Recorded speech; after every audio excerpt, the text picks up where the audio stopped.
জনগণের পক্ষে, দেশের পক্ষে আপনারা যদি অবস্থান গ্রহণ করতে ব্যর্থ হন, দেশের জনগণের ম্যান্ডেটকে যদি আপনারা বৃদ্ধাঙ্গুলি প্রদর্শন করেন, বারবার বলছি, এদেশের জনগণের গণরায়কে যদি হাইকোর্ট দেখান, এদেশের জনগণ রাজপথে আপনাদেরকে মোকাবেলা করবে ইনশাআল্লাহ।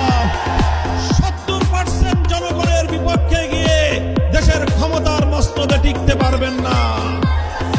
শহীদ জিয়াউর রহমান, বেগম খালেদা জিয়ার সন্তান, কান খাড়া করে শুনে রাখেন, জনতার বিরুদ্ধে গিয়ে কেম হাসান আজিজ মার্কা নির্বাচন করার চেষ্টা করলে পরিণাম শুধু আপনারাই ভুগবেন তা নয়, আপনাদের অপকর্মের কারণে দেশপ্রেমিক রাজনৈতিক সংগঠনগুলোর নেতা কর্মীরা 28 আগস্ট কিভাবে রক্ত দিয়েছে ঢাকার রাজপথে বাংলার মানুষ সে কথা ভুলে যায় নাই। আপনাদের ভুলের খেসারত দিতে হয়েছে আমাদেরকে। 25 বছর পর্যন্ত গুম, খুন আর হত্যার রাজনীতির শিকার হতে হয়েছে।